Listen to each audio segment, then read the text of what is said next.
وہ جس چیز کی خواہش کرتی تھی وہ چیز فوراً سے اس کے ہاتھوں میں لا کے رکھ دی جاتی تھی. جیسے ابھی اس کے شہر جا کے پڑھنے کی خواہش کو بھی مان لیا گیا تھا، جبکہ جہانگیر صاحب اور مدثر خان جانتے تھے کہ آج تک خاندان کی کوئی لڑکی پڑھنے کے لیے دوسرے شہر نہیں گئی، اور امسال کو شہر بھیجنے کے بعد انہیں باقی خاندان والوں کو جواب دینا پڑے گا. کیوں رو رہی ہیں آپ؟ یونی کے ایک سنسان گوشے میں چادر لپیٹے بیٹھی لڑکی کی دبی دبی ہچکیاں سنتے حنیف نے اس کی پشت کو تکتے پوچھا. اپنے عقب سے آتی مردانہ آواز سنتے امسال کی ہچکیوں پہ بند بندھا وہ اپنے آنسو تیزی سے صاف کر گئی. حنیف نے بھویں اچکاتے امسال کی پشت کو تکا. کوئی جواب نہ پاتے وہ اس کے عقب سے ہوتے ہوئے روبرو آن کھڑا ہوا. کیا آپ بول نہیں سکتی یا بولنا نہیں چاہتی؟ حنیف نے اس کے جھکے سر کو دیکھتے طنز کیا. امسال نے لب چباتے اپنی بھیگی آنکھیں اٹھائیں. اس کی جانب دیکھا جو سینے پہ ہاتھ باندھے اسے بھویں ریز کیے دیکھ رہا تھا. ان سنہری آنسوؤں سے لبریز آنکھوں کو دیکھتے حنیف کی تنی بھویں ڈھیلی ہوتی گئیں. یہ آنکھیں خود میں ایک الگ تاثر سے موئے ہوئے تھیں. معصومیت، پاکیزگی، کیا کچھ نہ تھا ان آنکھوں میں. وہ ساکن سا ہوا تھا. دل دھڑکنا بھولتے ساکت ہوا. وہ یک ٹک اسے دیکھے گیا جو بھیگی نگاہوں سے اسے دیکھتے اپنی جگہ سے اٹھ کھڑی ہوئی تھی. گونگی نہیں ہوں میں، بولنا آتا ہے. امسال معصومیت سے گویا ہوئی. اس کی مدھم سریلی آواز سنتے وہ ہوش میں آیا تھا. یہ آنکھیں اصلی ہیں یا لینس لگایا ہوا ہے؟ حنیف راؤ نے بے تکا سوال پوچھا. امسال نے لب بھینچے خاموشی سے اسے دیکھا. اصلی ہیں، سنجیدگی سے جواب دیا. حنیف راؤ مسکرا اٹھا. امسال اسے مسکراتے دیکھ کے اس پہ سے نگاہیں پھیر گئی. رو کیوں رہی تھی تم؟ حنیف نے اس کے چہرے کو گہری نگاہوں سے دیکھتے ایسے پوچھا جیسے وہ دونوں نہ جانے کب سے ایک دوسرے کو جانتے ہوں. اس کے پوچھنے پہ امسال کی آنکھیں لبالب نمکین موتیوں سے بھریں. میرا آج پہلا دن ہے. مجھے میری کلاس نہیں مل رہی تھی. کچھ لڑکوں نے مجھے غلط راستہ بتایا. جب میں ان کے بتائے گئے راستے میں کلاس میں گئی تو وہ بند تھی. میں دوبارہ ان کے پاس گئی، انہوں نے پھر مجھے غلط راستہ بتایا. 3 سے 4 بار یہی ہوا، پھر میں یہاں آ گئی.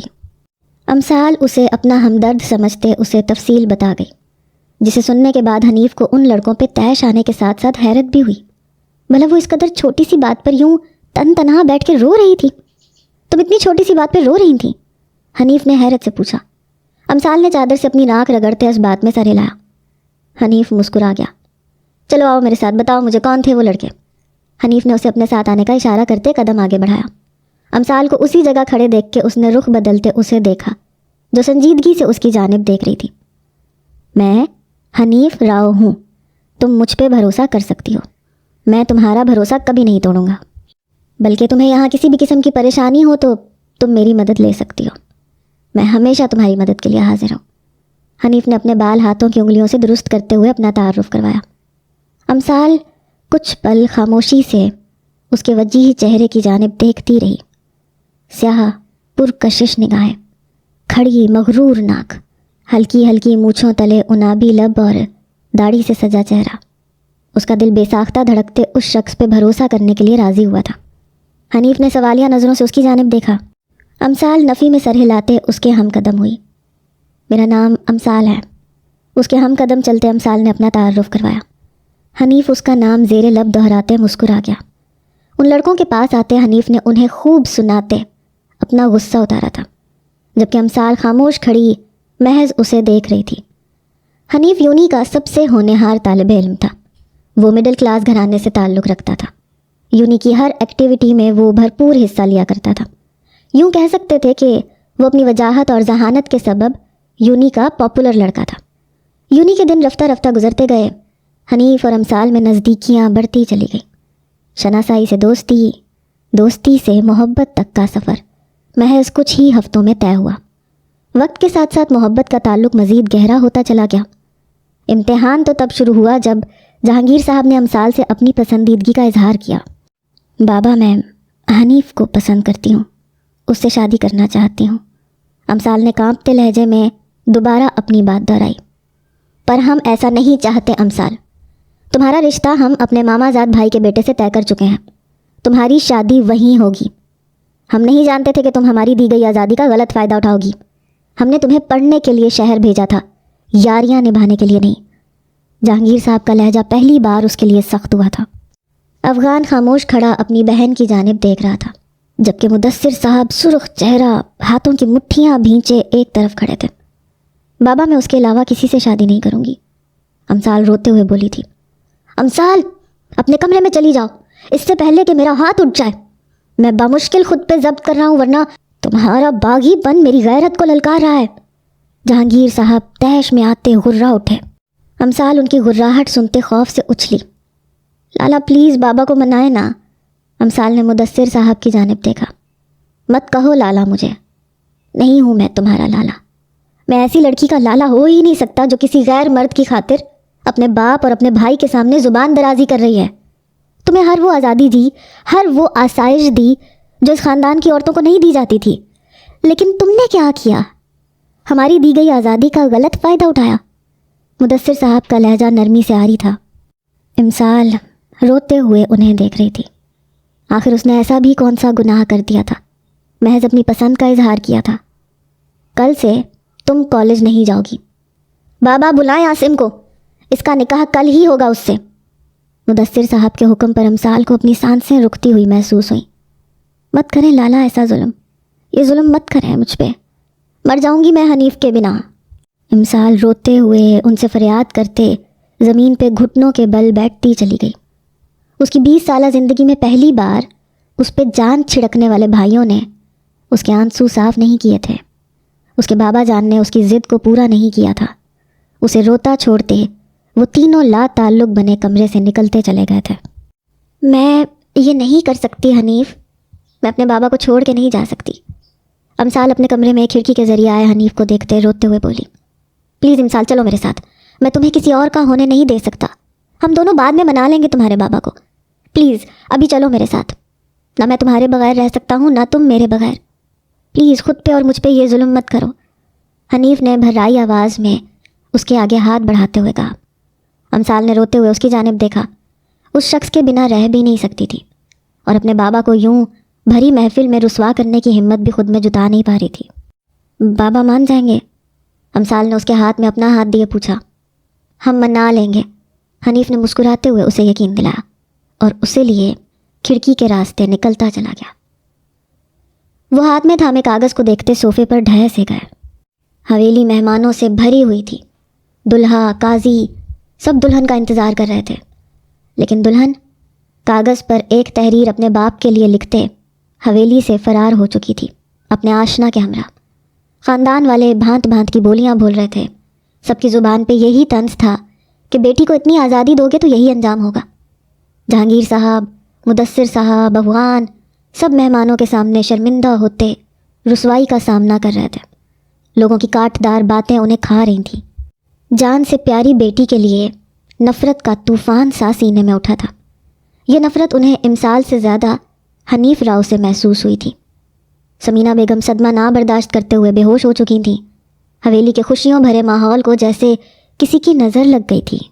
جہانگیر صاحب جینا مرنا سب ختم کر چکے تھے۔ ان کا کہنا تھا کہ اگر امثال ان کے سامنے کبھی آئی بھی تو وہ اسے اپنے ہاتھوں سے مار کے قبر میں دفنا دیں گے، جبکہ اپنی بدنامی اور رسوائی کے بعد حنیف راؤ سے بدلے کی آگ ان کے سینے میں جل اٹھی تھی۔ وقت برق رفتاری سے گزرتا گیا۔ باسط کو ایک یونی میں پروفیسر کی جاب آفر ہوئی، جہاں جاتے ہی اس کا ٹکراؤ ابیرہ سے ہوا، جو اسے دیکھتے ہی اپنا دل دے بیٹھی۔ باسط اس کے بارے میں سب جان گیا تھا اور نہیں چاہتا تھا کہ ادا جان کو اس کی بابت پتہ چلے۔ اسی غرض سے وہ اسے خود سے دور رکھنے کی کوشش کرتا تھا، لیکن کہیں نہ کہیں وہ ابیرہ کی محبت کا عادی ہو گیا تھا۔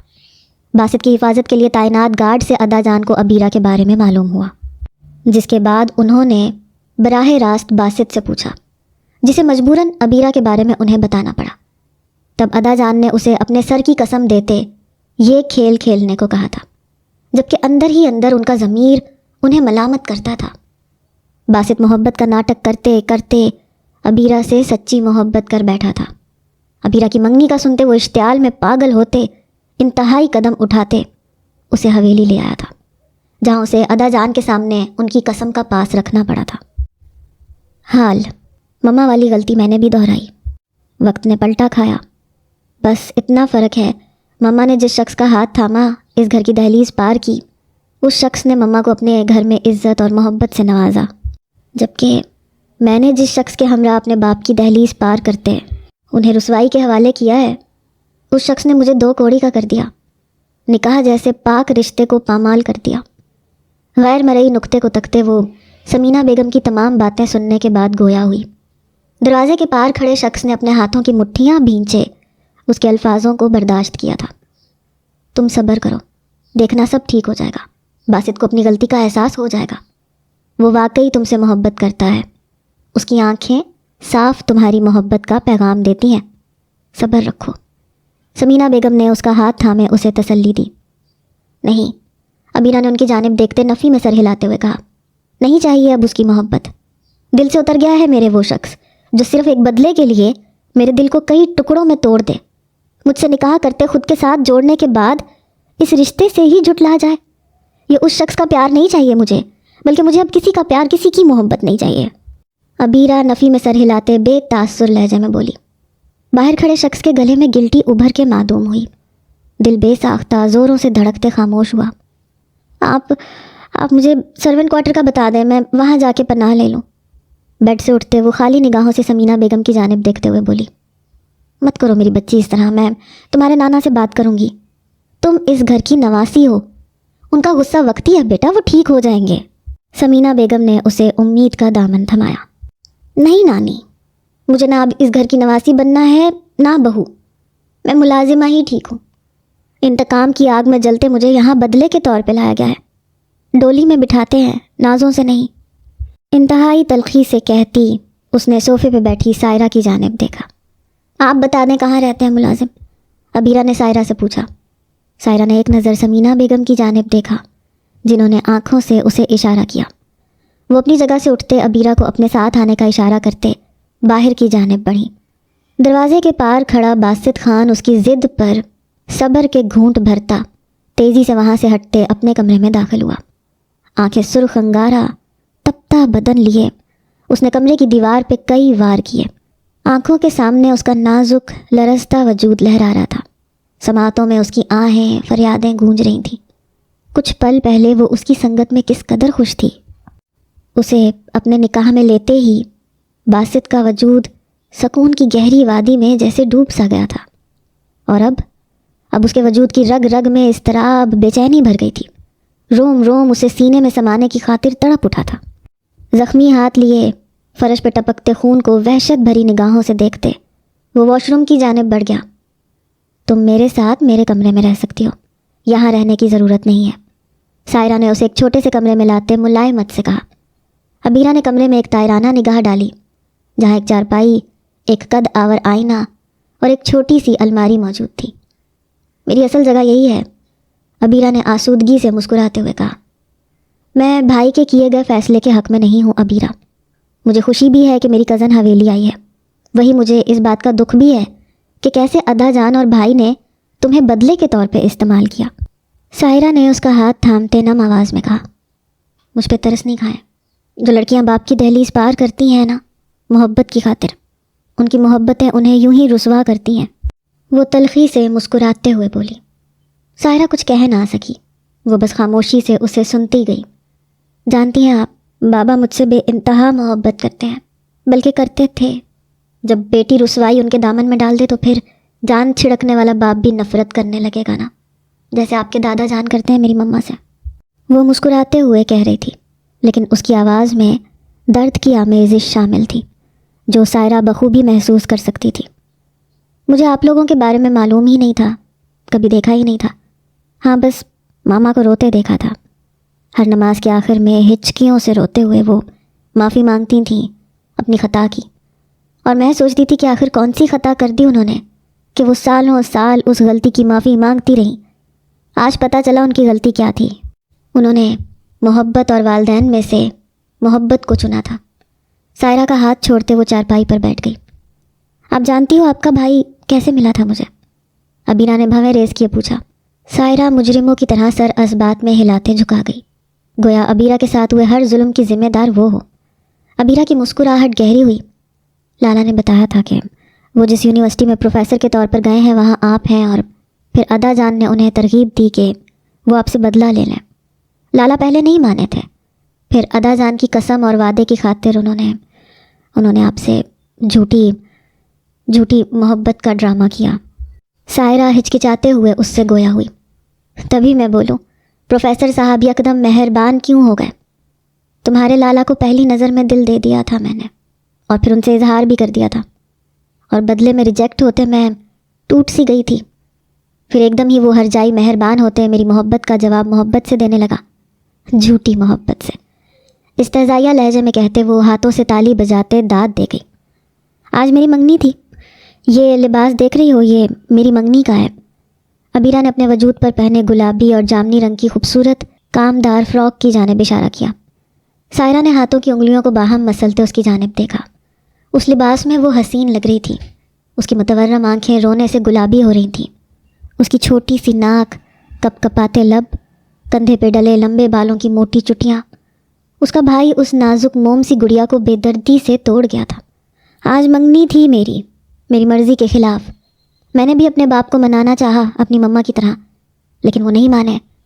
شاید جان چکے تھے تمہارے لالا کی سچائی کی بابت، لیکن میں محبت میں اندھی لڑکی انہیں چھوڑتے بھاگ آئی، اس شخص پہ بھروسہ کرتے جس نے مجھے مستقبل کے سنہرے سپنے دکھائے، اور اب اس زندان میں لا پھینکا۔ عبیرہ طنزیہ ہنسی۔ میں صبح وقت پہ اٹھ جاؤں گی اور پھر کام بھی سنبھال لوں گی، اب سو جانا چاہیے، سائرہ سے نظریں چراتے کہتی وہ چارپائی پہ کروٹ کے بل لیٹتے اس کی جانب پشت کر گئی۔ سائرہ نے لب چباتے اس کی پشت کو ترہم بھری نظروں سے دیکھا اور قدم کمرے سے باہر کی جانب بڑھائے۔ کمرے کا دروازہ آہستہ سے بند کرتے وہ پلٹی جب اس کی نظر سیاہ شرٹ ٹراؤزر میں ملبوس بھیگے بال لیے باسط پر آن ٹھہری، جو اسی وقت یہاں آیا تھا۔ کیا سو گئی ہے وہ؟ باسط نے بہن کو سرخ لہو رنگ آنکھوں سے دیکھتے پوچھا۔ مر گئی ہے وہ باسط، سائرہ نے بھائی کو خفگی سے دیکھتے کہا۔ باسط اپنے لب سختی سے بھینچ گیا، دل جیسے کسی نے مٹھی میں جکڑا تھا۔ مبارک ہو، تم نے ایک موم سی لڑکی کو بدلے کی آگ میں جلا کے مار دیا۔ ابھی میں جس لڑکی کے پاس سے آ رہی ہوں نا، اس کا لہجہ ہر احساس سے آری ہے، اس کی آنکھیں ہر تاثر سے پاک ہیں، یوں جیسے وہ کوئی روبوٹ ہو، کوئی جیتی جاگتی پتھر کی مورت ہو۔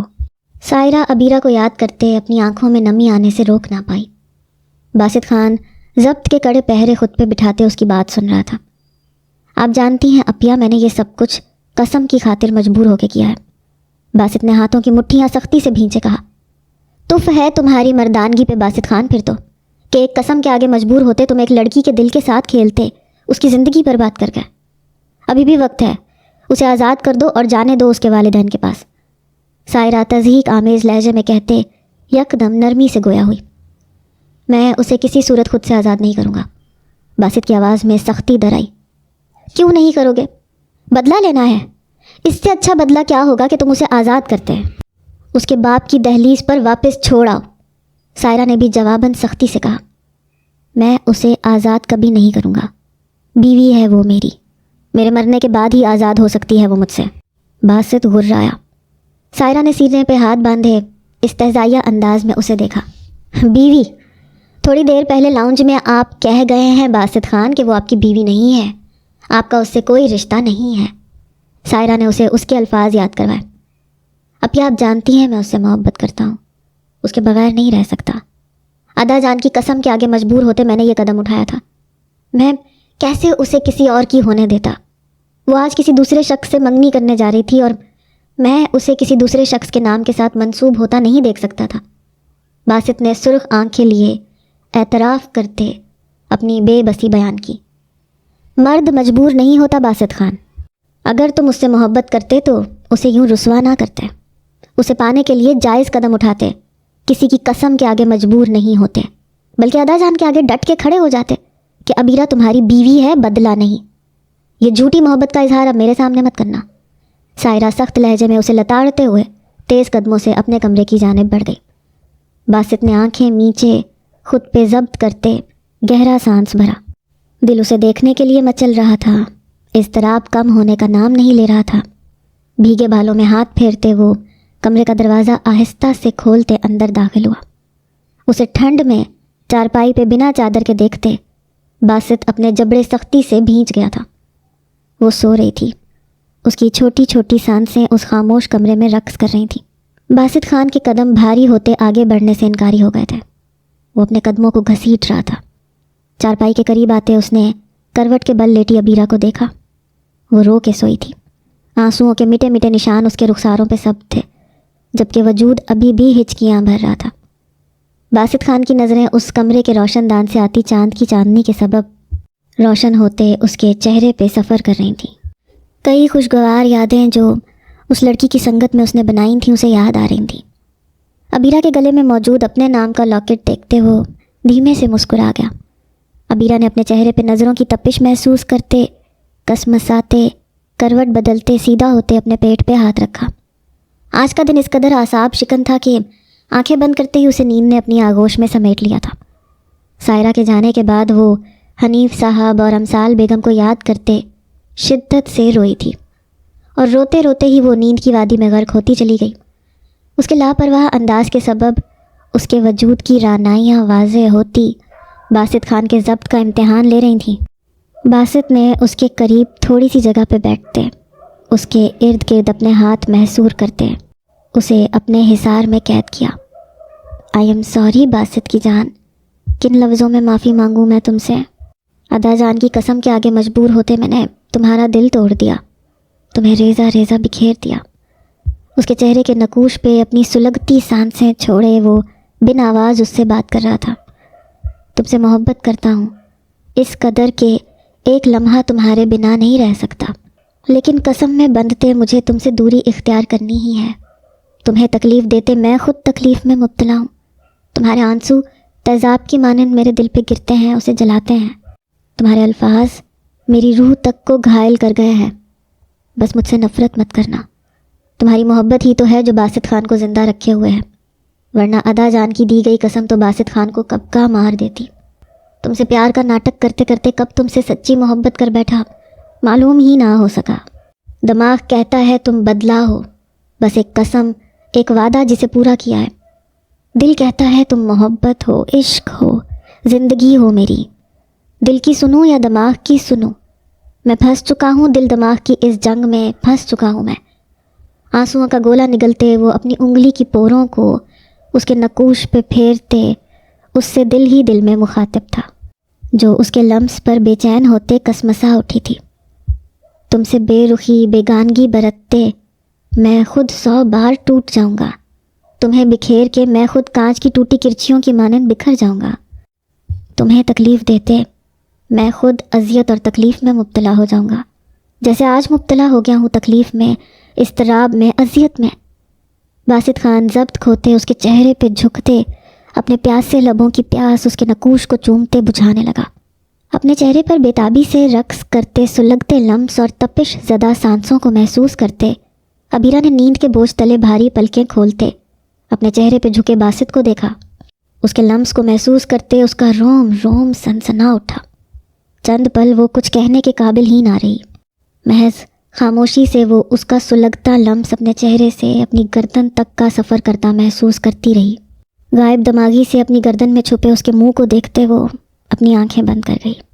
آنکھیں بند کرتے ہی آج کے تمام منظر اس کی بند آنکھوں کی پردوں پہ فلم کی مانند چلنے لگے۔ منگنی سے بھاگ جانا، کورٹ میرج کر لینا، اس کے بعد اس شخص کے ساتھ حویلی آنا، اور پھر اور بات سے واقفیت حاصل کرنا کہ وہ بدلہ تھی، انتقام تھی۔ محبت کا جھوٹا جال اس کے ارد گرد بچھایا گیا تھا، اسے محبت کے فریب میں پھنسا کے اس کے باپ سے بدلہ لیا گیا تھا، اور بدلہ لینے والا بھی کون تھا؟ اس کے نانا۔ تیش کی ایک تیز لہر اس کے وجود میں دوڑ اٹھی۔ دور ہٹو مجھ سے! باسط کے سینے پہ ہاتھ رکھتے وہ اسے خود سے دور دھکیل گئی۔ باسط جو اس کے لمس کو محسوس کرتے مدہوشی میں ڈوب چکا تھا، اس کے یوں دھکیلنے پہ پیچھے کو گرا۔ ابیرہ اسے نفرت آمیز نگاہوں سے دیکھتے ہوئے چارپائی سے اٹھ کھڑی ہوئی۔ گہرے سانس بھرتے وہ اپنی گردن پر اس کی شدتوں کے نشان لیے جوالا مکھی بنے اسے دیکھ رہی تھی۔ کیا کرنے آئے ہیں یہاں آپ؟ کیوں تھے میرے اس قدر نزدیک؟ کس حق سے آئے ہیں میرے نزدیک؟ آتش فشاں بنی وہ چیخی۔ آ سکتا ہوں میں تمہارے قریب، حق رکھتا ہوں میں تم پہ، بیوی ہو میری۔ ابیرہ نے درستگی سے اس کی بات کاٹی۔ نہیں ہوں میں بیوی، سب کے سامنے بول چکے ہیں آپ کے اس نکاح کی کیا اہمیت ہے آپ کے نزدیک۔ 2 کوڑی کی حیثیت رکھتا ہے یہ رشتہ آپ کے نزدیک۔ وہ زخمی شیرنی کی مانند گھرائی۔ باسط خان کے لیے اس کا یہ انداز نیا تھا۔ وہ تو کومل سی لڑکی تھی، جس کا لہجہ کبھی بلند نہیں ہوا تھا. ہاں، اور برباد کرنا چاہتے ہیں نا آپ مجھے. میرے گھر سے بھگا کے، خود سے نکاح کرنے پہ مجبور کر کے بھی آپ کا دل نہیں بھرا جو مجھ سے اپنی ہوس. ابیرہ تلخی سے کہہ رہی تھی. جب باسط ایک ہی جست میں اس تک آتے، اس کا جبڑا اپنے آہنی شکنجے میں جکڑ گیا. مجبور کیا تھا؟ محبت کرتی ہو تم مجھ سے، اپنی مرضی سے میرے ساتھ بھاگی تھی گھر سے. نکاح میں تمہاری رضامندی شامل تھی. فضول بکواس مت کرنا، ورنہ اس بکواس کا عملی ثبوت دکھا دوں گا میں. باسط اس کے چہرے پہ جھکتے دھاڑا. ابیرہ نے طنزیہ مسکراتے اس کی آنکھوں میں اپنی آنکھیں گاڑی. غلطی ہو گئی جو تم سے محبت کی، تمہارے ساتھ گھر کی دہلیز پار کی، نکاح میں رضامندی دی. تم سے تو اچھا وہ شخص تھا جسے میرے باپ نے میرے لیے چنا تھا. میں محبت نہ سہی، وہ تو کرتا تھا مجھ سے محبت.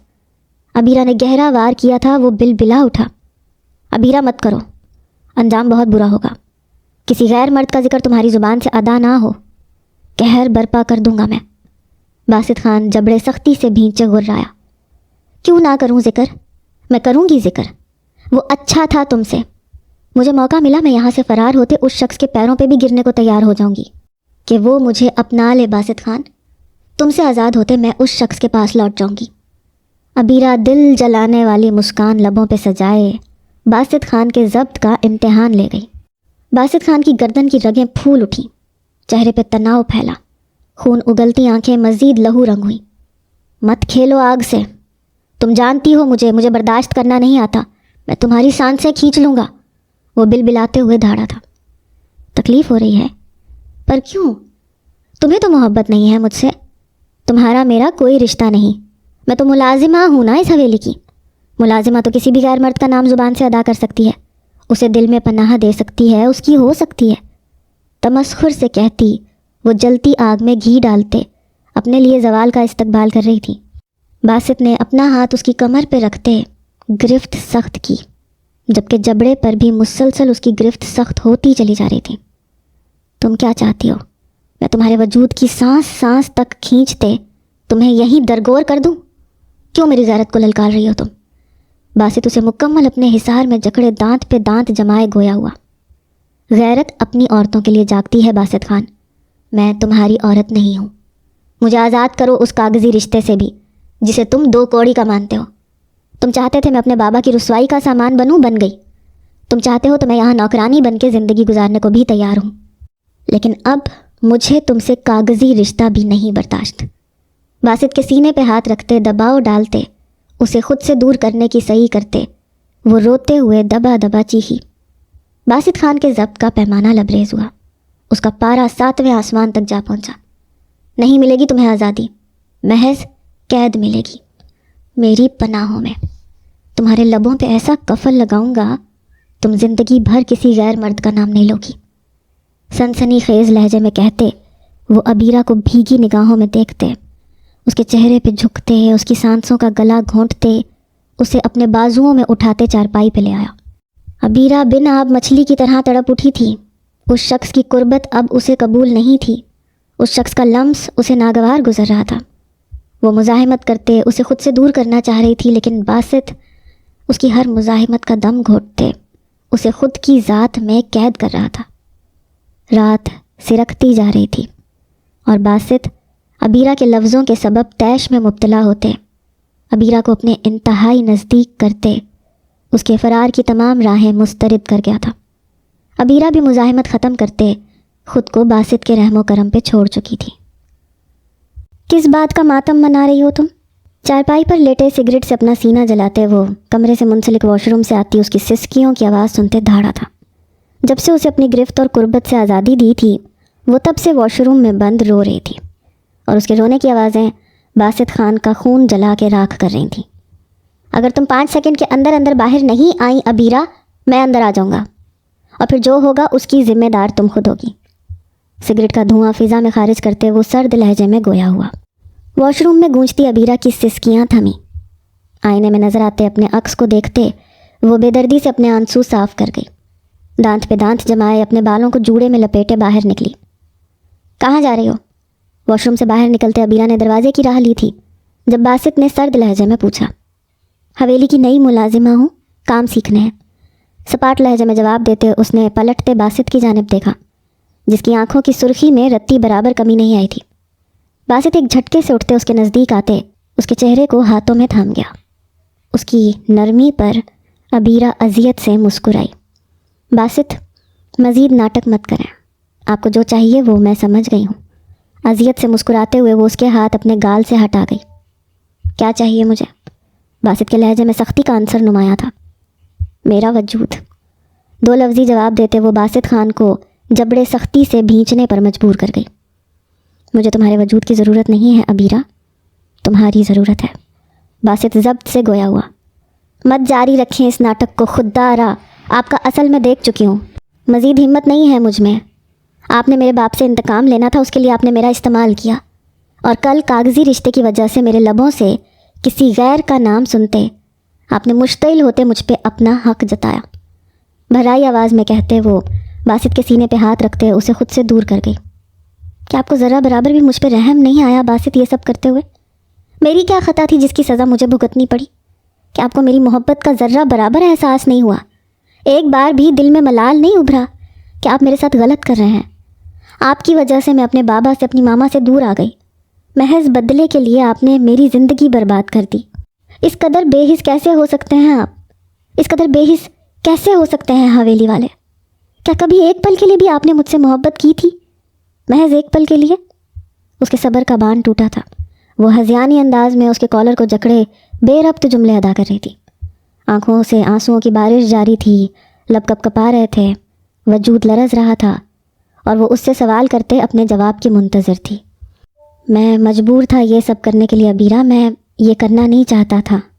میں نہیں چاہتا تھا کہ تم بدلے کی نظر ہو جاؤ، اسی لیے تمہیں خود سے دور کرتا تھا، لیکن جتنا تمہیں خود سے دور کرتا تم اتنا میرا قریب آ جاتی۔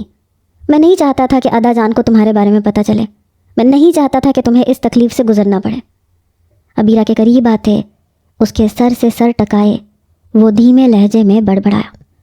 اگر عبیرہ اس کے بے حد نزدیک نہ ہوتی تو اس کی بڑبڑاہٹ اس کے کانوں سے بھی مخفی رہتی۔ مجبور تھے۔ ایسی کیا مجبوری تھی جو آپ نے یہ گھنونا کھیل کھیلا میرے ساتھ؟ عبیرہ نے سر اٹھائے اس کی آنکھوں میں براہ راست دیکھتے پوچھا۔ ادا جان نے مجھے اپنے سر کی قسم دی تھی، میں راضی نہیں تھا کہ تمہیں ان سب چیزوں میں گھسیٹا جائے۔ ادا جان نے کہا تھا کہ اگر میں نے تمہارے ذریعے حنیف راؤ کو بدنام نہ کیا تو میں ان کا مرا ہوا منہ دیکھوں گا، وہ اپنے آپ کو مار ڈالیں گے، اور یہاں میں مجبور ہو گیا تھا۔ ادا جان اپنے لفظوں کے بہت پکے ہیں، وہ واقعی اپنے آپ کو نقصان پہنچا لیتے عبیرہ۔ باسط نے اسے قسم کی بابت بتایا۔ عبیرہ ساکت کھڑی اسے دیکھتی رہی۔ محبت کا کھیل کھیلتے تم سے اس قدر محبت ہو گئی کہ تمہارے بنا جینا سہانے روح لگا، اور پھر جب تم نے بتایا کہ تمہارا باپ تمہاری منگنی کسی اور سے کروا رہا ہے تو اشتعال میں آتے میں وہ قدم اٹھا گیا۔ میں کیسے تمہیں کسی دوسرے شخص کے ساتھ منسوب ہوتا دیکھ برداشت کر سکتا تھا؟ تم صرف میری ہو، صرف میری۔ اپنی قسم میں بندھے میں غلط کر گیا ہوں تمہارے ساتھ، لیکن ابھی بھی کچھ بدلا نہیں ہے۔ اس کے عارض کو اپنے انگوٹھے کی پور کے ساتھ سہلاتے وہ شدت جنون سے کہتا، آخر میں اس کے ماتھے پہ بوسہ دے گیا، میں تمہیں تمہارا مقام واپس دلواؤں گا۔ تم میری بیوی ہو، ملازمہ نہیں ہو، تم محبت ہو میری، کوئی بدلہ نہیں ہے۔ میں ادا جان سے لڑ جاؤں گا لیکن اب مزید تم پہ ظلم نہیں ہونے دوں گا۔ باسط مضبوطی سے کہتے محبت پاش نظروں سے اس کے چہرے کو تکنے لگا۔ عبیرہ اسے دیکھتے اس سے 2 قدم دور ہوئی۔ نہیں چاہیے کوئی مقام مجھے، ایک قسم کے آگے مجبور ہوتے آپ نے میری زندگی برباد کر دی باسط خان۔ آپ نے، آپ کے دادا جان نے۔ میرا وجود اس قدر رائگاں تو نہ تھا کہ ایک قسم کے آگے مجبور ہوتے کوئی میرے وجود کو روند جائے، میرے دل کو بنجر کر جائے۔ اور اب جب آپ روند ہی چکے ہیں، میرا وجود کر ہی چکے ہیں میرے دل کی شاداب زمین کو بنجر، تو پھر مجھے کچھ نہیں چاہیے، نہ آپ کی محبت، نہ کوئی مقام۔ میں ملازمہ ہی ٹھیک ہوں، میں اس گھر کی بہو اور نواسی کے بجائے اس گھر کی ملازمہ بننا زیادہ پسند کروں گی۔ یہاں سب سنگ دل رہتے ہیں جو نفرت میں اس حد تک گر سکتے ہیں کہ ایک معصوم دل برباد کر دیں۔ نہیں چاہیے مجھے آپ لوگوں سے کچھ بھی، بلند آواز میں چیختے ہوئے کہتی وہ باسط کے کچھ کہنے سے قبل ہی دروازہ کھولتے باہر نکلتی چلی گئی۔ باسط نے اپنے زخمی ہاتھ کو دیوار پہ دے مارا۔ سب کچھ بکھر گیا تھا، اس کی ذات بھی عبیرہ کی ذات کے ساتھ ساتھ بکھر گئی تھی۔ قسم نبھاتے نبھاتے وہ محبت کو کھو گیا تھا، تو اب جب قسم کو پس پشت ڈالتے محبت کو واپس لانا چاہا تو محبت اس کے پاس لوٹ آنے کے لیے تیار نہ تھی۔ اس کے ادا جان کی نفرت، انا، غصہ، اشتعال قسم 2 وجودوں کو برباد کر گئی تھی، ایک وہ اور دوسری ابیرہ۔ مجھے کام بتا دیں، کیا کام کرنا ہے؟ اپنے آنسوؤں پہ ضبط کے کڑے پہرے بٹھاتے وہ کچن میں آتے شمائلہ بیگم سے گویا ہوئی، جنہوں نے محبت پاش نظروں سے اس کے سوگوار حسن کو دیکھا تھا۔ بچے، کوئی کام نہیں ہے، آپ بیٹھے، میں آپ کے لیے ناشتہ بنا دیتی ہوں، شمائلہ بیگم نے محبت سے مسکراتے ہوئے کہا۔ ان کے نرم لہجے پر ابیرہ کی آنکھیں بھل بھل آنسوؤں سے بھری۔ اتنے پیار سے بات مت کریں مجھ سے، یہاں ایک ملازمہ کے طور پہ زندگی گزارنی ہے، عادت خراب ہو جائے گی۔ آنکھوں میں آنسو لیے مسکراتے ہوئے گویا ہوئی۔ شمائلہ بیگم کا کام کرتا ہاتھ ساکت ہوا۔ کچن کے پاس سے گزرتے ادا جان اس کی نم آواز پہ رکے۔ اس طرح نہیں بولو، تم اس گھر کی نواسی بھی ہو، بتاؤ کیا پسند ہے تمہیں، میں بنا دیتی ہوں ابیرہ۔ شمائلہ بیگم نے نفی میں سر ہلاتے اس سے پوچھا۔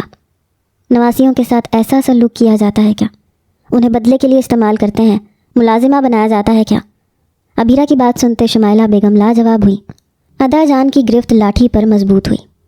مجھے میری حیثیت اچھی طرح ازبر ہو گئی ہے، میں برتن دھو لیتی ہوں، اپنے آنسو پیتے وہ سنجیدگی سے کہتی برتن دھونے لگی۔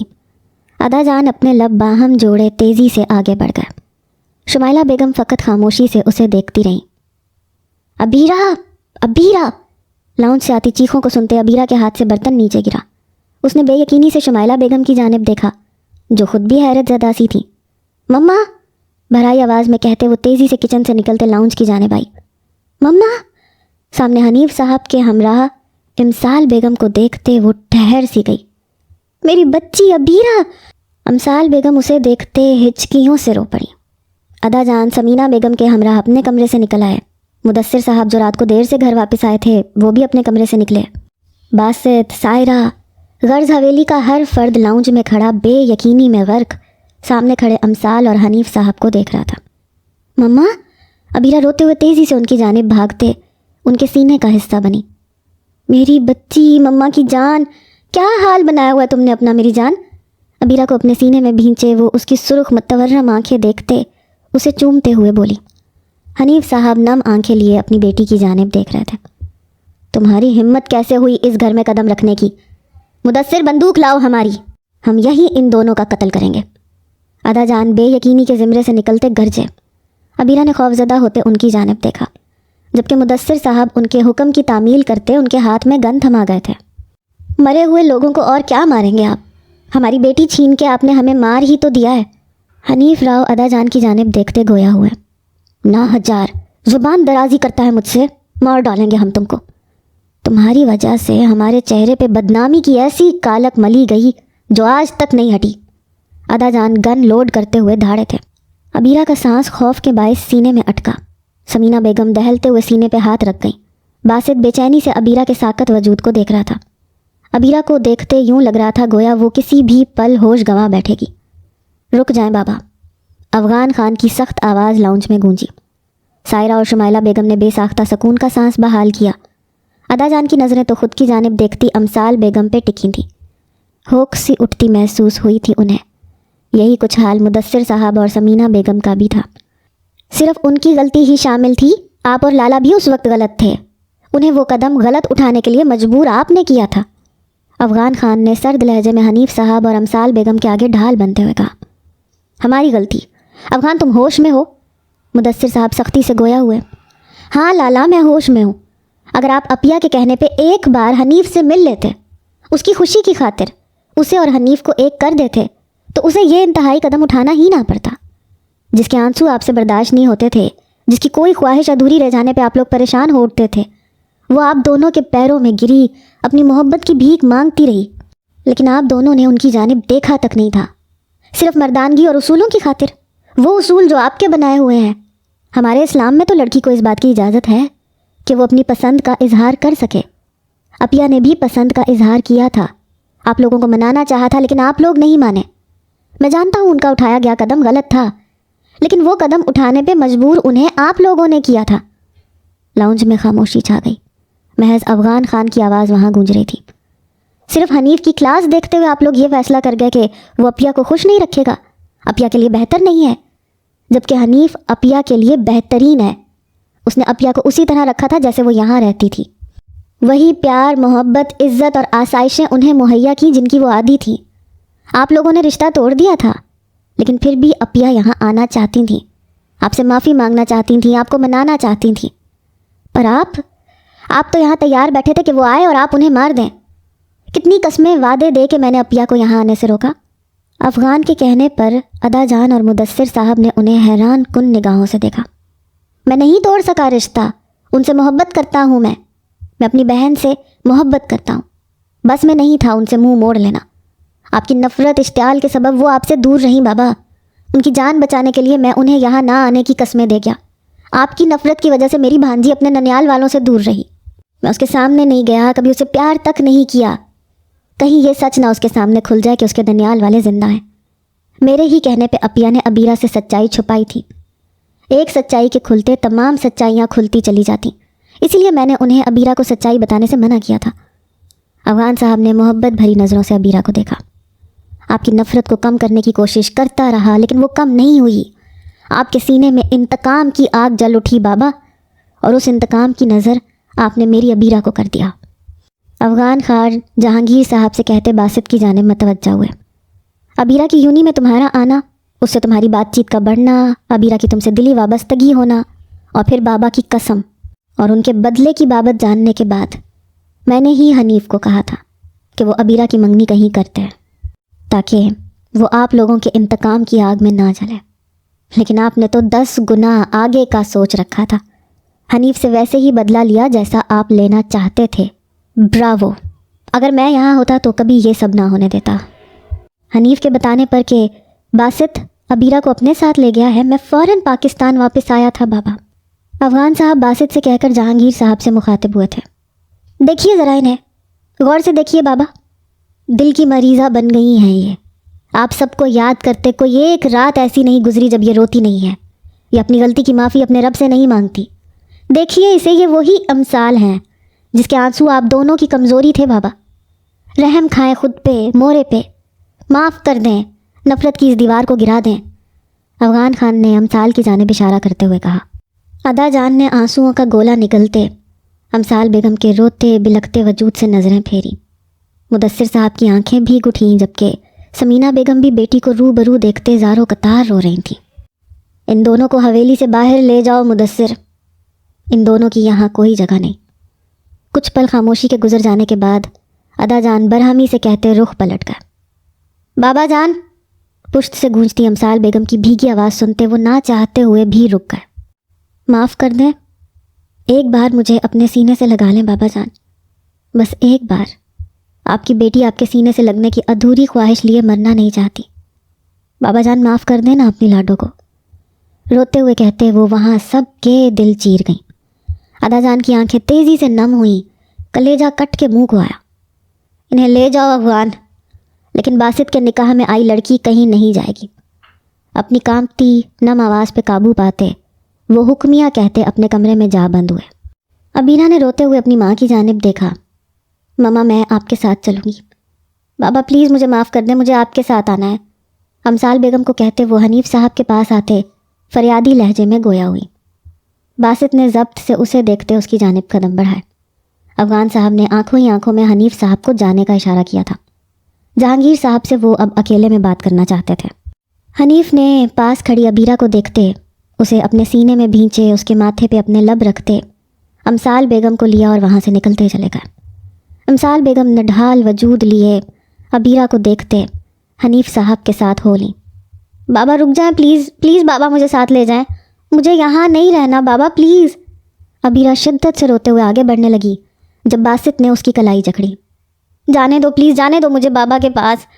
ابیرہ باسط کو کہتے اپنے ہوش و حواس گنواتے باسط کے بازوؤں میں جھول گئی۔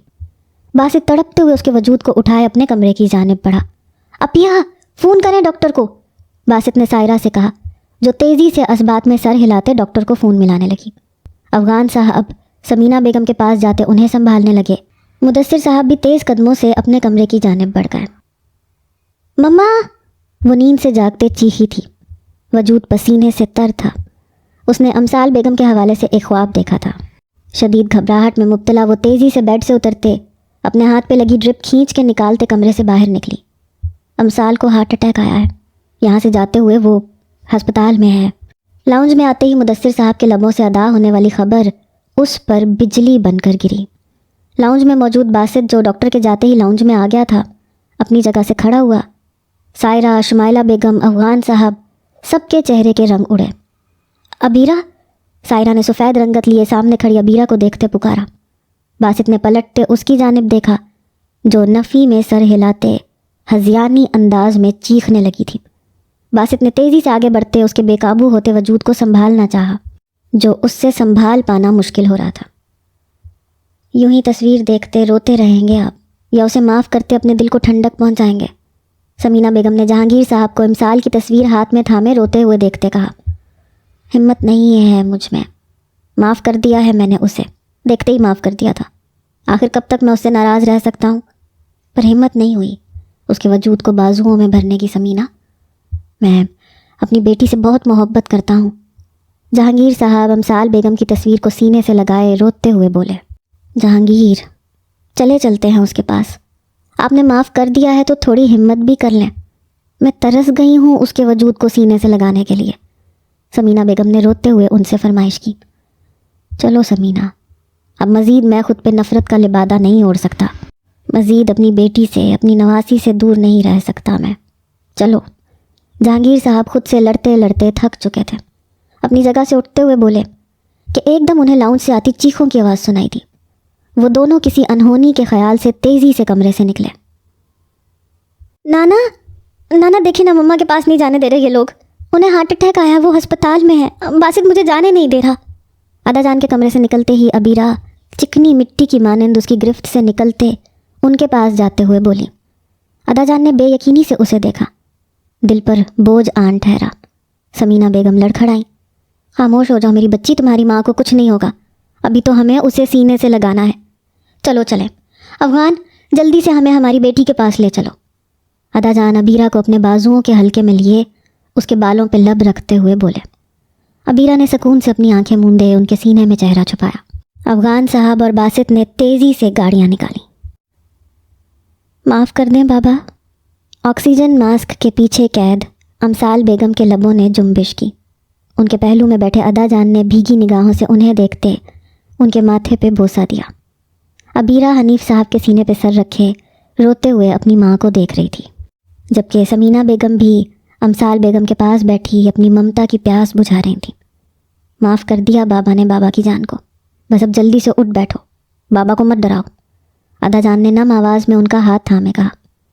تم نے ڈرا دیا تھا بابا کو بھی معاف کر دو، تمہاری پسند کا خیال رکھنا چاہیے تھا مجھے، اتنے سال میں تم سے دور رہا ہوں، تمہیں خود سے دور رکھا ہے، معاف کر دو اپنے بابا کو۔ ادا جان نے ان کے ہاتھ کو چومتے ہوئے ان سے معافی مانگی۔ امسال بیگم نے نفی میں سر ہلاتے ان کے ہاتھ پر گرفت مضبوط کی۔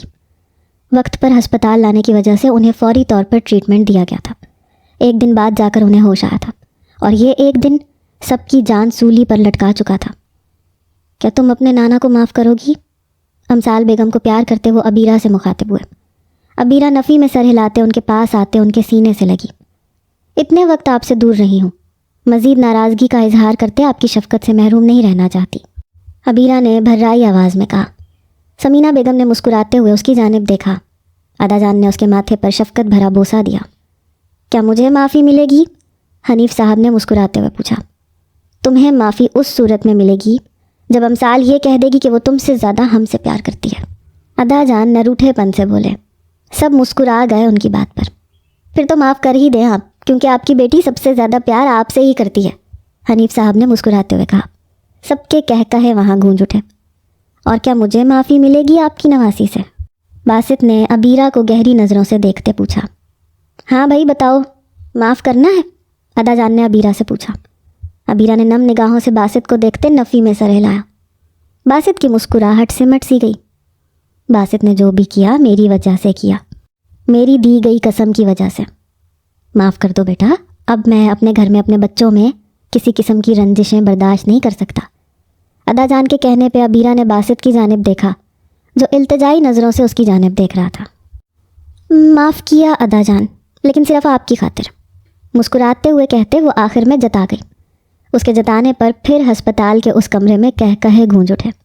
باسط نے اسے گھور کر دیکھتے بے باک اشارہ کیا۔